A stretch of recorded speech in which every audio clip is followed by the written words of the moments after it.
শ্বশুরকে কি আব্বা বলা যাবে, আর তার সাথে কতটুকু পর্দা করতে হবে? গোসলের পানির ছিটা কারো গায়ে পড়লে কি নাপাক হয়ে যাবে? নামাজরত অবস্থায় মেয়েদের চুল খোলা থাকবে নাকি বাঁধা থাকবে? ফরজ রোজা বাকি রেখে নফল রোজা রাখা যাবে কি না? জন্মদিন উপলক্ষে রোজা রাখা কি সুন্নত? কত বছর বয়সে নামাজ রোজা আবশ্যক হয়? দাঁড়িয়ে পেশাব করলে কি গুনাহ হবে? উরুর উপর কোরআন রেখে পড়া যাবে কি না? আমি সর্বপ্রথম যে প্রশ্নটি দেখতে পাচ্ছি, এই প্রশ্ন করেছেন গোসলের পানির ছিটা কারো গায়ে পড়লে কি নাপাক হয়ে যাবে? উত্তর হলো, গোসলের পানির ছিটা, সাধারণ পানির ছিটা যদি কারোর গায়ে গিয়ে পড়ে তাহলে সেটি নাপাক হবে না, তার শরীর নাপাক হবে না, কাপড়ের উপর লাগলে সে কাপড় নাপাক হবে না। তবে শরীরে যদি কোথাও দৃশ্যমান নাপাক থাকে শরীরের উপরে, সেই জায়গাতে পানি পড়ে এবং সেই পানিটা গিয়ে নির্দিষ্টভাবে কারোর গায়ে লাগে, তাহলে সেই অংশ, যে অংশে লাগবে শুধুমাত্র সেই অংশটা নাপাক হবে, সেটিকে ধুয়ে ফেললেই পাক হয়ে যাবে। আর যদি এরকম দৃশ্যমান কোনো নাপাক না থাকে, জাস্ট তার গোসল ফরজ হয়েছে হয়তো, কিন্তু শরীরের উপরে কোনো দৃশ্যমান নাপাক নাই, তাহলে শরীরের উপরে যে পানি ব্যবহার করা হবে সেটা ছিটা গিয়ে অন্য কারো কাপড় পড়লে সেটি নাপাক হবে না। কারণ নাপাক দূর করার জন্য আমরা উযু করি, গোসল করে থাকি, এই ব্যবহৃত পানি নাপাক হয়ে যায় না যদি সেখানে দৃশ্যমান নাপাক না থাকে। এর পরের প্রশ্নটি করেছেন শারমিন আখতার। আপনি জানতে চেয়েছেন নামাজরত অবস্থায় মেয়েদের চুল খোলা থাকবে নাকি বাঁধা থাকবে? নামাজরত অবস্থায় মেয়েদের চুল খোলাও থাকতে পারে, বাঁধাও থাকতে পারে।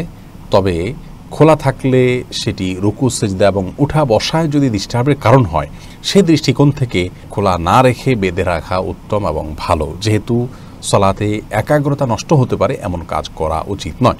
আর যদি এরকম কোনো ব্যাপার না থাকে, উঠা বসা রুকু সিজদাতে কোনো প্রকার সমস্যা না হয়, তাহলে তিনি চুল খোলা রেখেও নামাজ পড়তে পারেন, তবে চুল তাকে ঢেকে রাখতে হবে।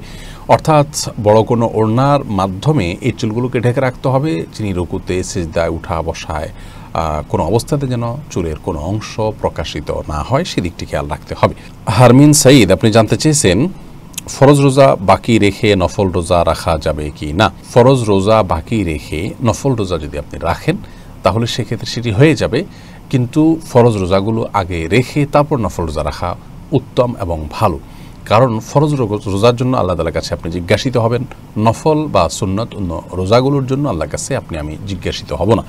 অতএব যেটি আবশ্যক, আমার যদি মৃত্যু হয়ে যায় তাহলে অনাদায় থেকে গেল রোজাগুলো, আমি সেক্ষেত্রে গুনাহগার হয়ে গেলাম। এই জায়গা থেকে, এই চিন্তা থেকে ফরজ রোজাগুলোকে আগে রাখা উচিত এবং ভালো। কিন্তু কোনো কারণে কেউ যদি ফরজ রোজাগুলোকে বিলম্ব করেন এবং মাঝে অন্য নফল রোজাগুলো রাখতে থাকেন, যে রমজানের 10টা বা 5টা রোজা ভাঙতি ছিল, সে রোজাগুলো তিনি ধীরে ধীরে রাখবেন। এখন হয়তো বীজের রোজা রাখছেন, সোম বৃহস্পতিবার যে সুন্নত রোজা সেগুলো রাখছেন, তো সেটা সম্পূর্ণরূপে জায়েজ আছে, কিন্তু উত্তম হলো আগে ফরজ রোজাগুলো রেখে ফেলা। মাইশা আখতার, আপনি জানতে চেয়েছেন জন্মদিন উপলক্ষে রোজা রাখা কি সুন্নত? জন্মদিন উপলক্ষে রোজা রাখা এটি মূলত আমাদের জন্য সুন্নাহ নয়।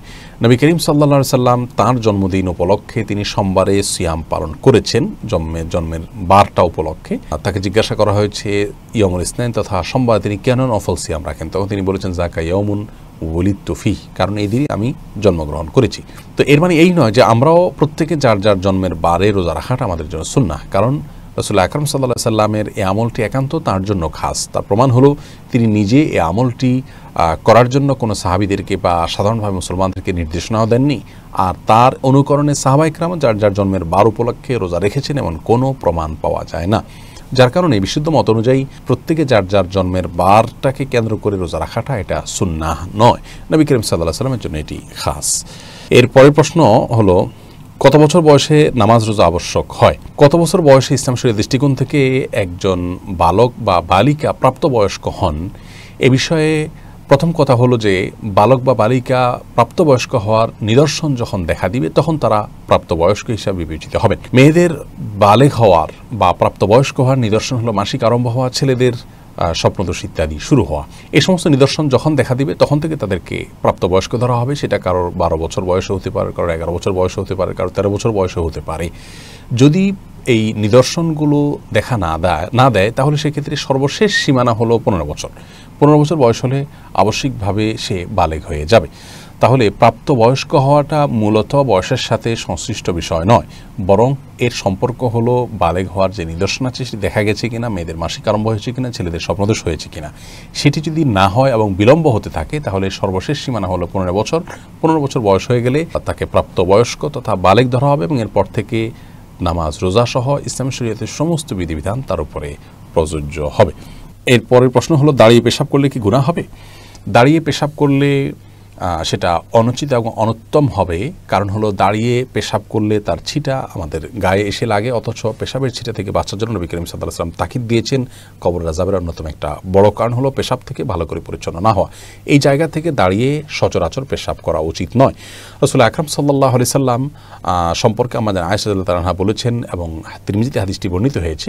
তার ভাষ্য হলো এরকম যে তিনি বলেছেন, নবী আলাইহিস সালাম দাঁড়িয়ে পেশাব করতেন। এই কথা কেউ বললে তোমরা বিশ্বাস করবে না। সেই জায়গা থেকে দাঁড়িয়ে পেশাব করাটাকে অ্যাভয়েড করা উচিত এবং উত্তম। তবে সৌদি আরবের উলামায়ে কেরাম বিন বাজ, ইবনে উসাইমিন রাহিমাহুল্লাহ সহ অনেক উলামায়ে কেরাম বলে থাকেন যে কেউ চাইলে দাঁড়িয়ে পেশাব করতে পারেন। বিশেষ করে পেশাবের ছিটা ইত্যাদি আসবে, নাপাক হয়ে যাবে, তার কাপড় শরীর লেগে যাবে, এরকম আশঙ্কা যদি না থাকে তাহলে সে অবস্থায় দাঁড়িয়ে পেশাব করাতে অসুবিধা নাই তারা মনে করেন। তার কারণ হলো বুখারীর একটি হাদিস রয়েছে, যে হাদিসে নবী করিম সাল্লাল্লাহু আলাইহি ওয়াসাল্লাম কোন একটা ময়লাযুক্ত এলাকাতে যেখানে বসার পরিবেশ ছিল না, সেখানে দাঁড়িয়ে তিনি পেশাব করেছেন। এই হাদিসটাকে তারা ব্যাপক অর্থে নিয়ে থাকেন, কিন্তু প্রথম মতটি অধিকতর বিশুদ্ধ এবং দলিল থেকে দলিল সমৃদ্ধ বলে আমাদের কাছে মনে হয়। অতএব সচরাচর এবং সাধারণ অবস্থাতে দাঁড়িয়ে পেশাব না করে বসে পড়াই উচিত।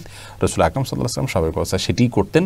হ্যাঁ, বিশেষ কোনো কারণে কোনো জায়গায় বসা পরিবেশ নাই, এরকম হলে সেখানে দাঁড়িয়ে পেশাব করা যেতে পারে।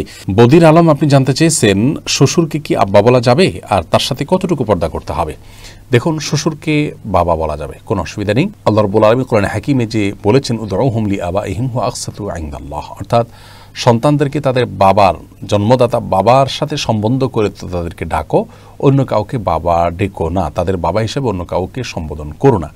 এখানে যে আল্লাহ রাব্বুল আলামিন নিষেধ করেছেন অন্য কাউকে বাবা বলতে, তার অর্থ হলো অন্য কাউকে বাবার জায়গায় যদি কেউ বসান, এবং ধরুন সার্টিফিকেটে, পাসপোর্টে, এনআইডিতে এবং বিভিন্ন ডকুমেন্টসে এবং মানুষের সামনে যদি এমনভাবে অন্য কারোর নাম বাবা হিসাবে তিনি পেশ করেন যে তাকেই বরং সমাজের মানুষ তার জন্মদাতা মনে করেন, সেটি নিষেধ। শ্বশুরকে যদি কেউ বাবা বলেনও, সেক্ষেত্রে সমাজের সবাই জানেন যে এই ভদ্রলোক তার জন্মদাতা পিতা নন। এটা সম্মানসূচকভাবে শুধুমাত্র বলা। অতএব ইন্নামাল আমালু বিন্নিয়াত, আপনি তাকে বাবা বলতে যেটা বোঝায় মানুষ, সে অর্থে বাবা বোঝাননি। যার কারণে শ্বশুরকে বাবা বলাতে কোনো অসুবিধা হবে না ইনশাআল্লাহ বিইذনিল্লাহ। শ্বশুর সাথে কতটুকু পর্দা করতে হবে পুত্রবধূর? এর উত্তর হলো, একজন মাহরামের সাথে যতটুকু পর্দা করবেন আপনি আপনার নিজের বাবার সামনে যতটুকু পর্দা করবেন, নিজের ভাইয়ের সামনে যতটুকু পর্দা করবেন, তার সামনে ততটুকু পর্দা করবেন। চেহারা, এমনকি মাথার চুল ইত্যাদি খোলা থাকলেও গুনাহ হবে না, পর্দার লঙ্ঘন হবে না। হাতের তালু এবং বাহ্যিক অংশ, পায়ের বাহ্যিক অংশ, এগুলো আপনি খোলা রাখতে পারেন তার সামনে। একই কথা প্রযোজ্য হবে শাশুড়ির বেলায় এবং জামাইয়ের বেলায়। জামাই তিনি শাশুড়ির এই চেহারা, হাত এবং পা, এই অংশগুলো দেখতে পারবেন। তার মায়ের, তার বোনের যে অংশগুলো তিনি দেখতে পারেন, ইনিও তার মাহরাম হয়ে গেছেন, সেই হিসাবে তারও সেই অংশগুলো দুটো দেখতে পারবেন। এর পরের প্রশ্ন করেছেন এমডি জিপু মিলি, আপনি জানতে চেয়েছেন উরুর উপর কোরআন রেখে পড়া যাবে কি না। উরু বা রানের উপরে কোরআন রেখে পড়া যাবে যদি কোনো ব্যক্তির রেহাল বা এরকম কোনো কিছু না থাকে হাতের কাছে, এবং তিনি ধরে দীর্ঘ সময় পড়তে অসুবিধা হয়, তাহলে তিনি নিজের রানের উপরে কোরআন রেখে পাঠ করতে পারেন। মূলত এখানে দেখার বিষয় হলো তার উদ্দেশ্য কী। কেউ যদি কোরআনকে অপমান করার জন্য এরকম করেন, তাহলে তো সেটি তার ঈমান ভঙ্গের কারণ হতে পারে। আর যদি কেউ অবহেলাবশত এমনটি করেন, সেটিও অন্যায় হবে। কিন্তু যেটি আমরা উল্লেখ করলাম, অর্থাৎ কেউ যদি ধরে পড়ে রাখাটা তার জন্য কষ্টের হয়, একটু আরামের জন্য বা হাত থেকে পড়ে যেতে পারে, সেটার জন্য বরং তিনি রানের উপরে ঠেক দিয়ে তেলাওয়াত করেন, তাহলে সেটি জায়েজ আছে। কারণ ইন্নামাল আমালু বিন্নিয়াত, মূলত উদ্দেশ্যটা কি তার, সেটি হলো দেখার বিষয়। যদি কেউ কোরআন তেলাওয়াত করেন শুয়ে শুয়ে বা কোনো কিছুর সাথে হেলান দিয়ে, তো সেটাও জায়েজ আছে। আম্মাজান আয়েশা রাদিয়াল্লাহু তাআলা আনহার শরীরে হেলান দিয়ে নবী করিম সাল্লাল্লাহু আলাইহি সাল্লাম কোরআনে কারীম তেলাওয়াত করেছেন, এই বিষয়টি বুখারী সহ বিভিন্ন হাদিসের কিতাবে বর্ণিত হয়েছে। তো যার কারণে কেউ যদি কিছুর সাথে হেলান দিয়ে তেলাওয়াত করেন, সেটিও জায়েজ আছে। কেউ যদি মুখস্থ শুয়ে শুয়ে কোরআন তেলাওয়াত করেন বা অ্যাপ থেকে দেখে কোরআন তেলাওয়াত করেন শুয়ে, সেটাও জায়েজ আছে। তবে সর্বাবস্থায় কোরআন আল্লাহ রাব্বুল আলামিনের কালাম, তার প্রতি আমাদের পূর্ণ মনোযোগিতা আছে, পূর্ণ আন্তরিকতা আছে, শ্রদ্ধা আছে, সেটি যেন প্রকাশ হয়, সেইভাবেই তেলাওয়াত করতে পারলে ভালো। অর্থাৎ উঠে বসে যদি সিরিয়াসনেসের তেলাওয়াত করা যায়, সেটা অধিকতর উত্তম এবং ভালো।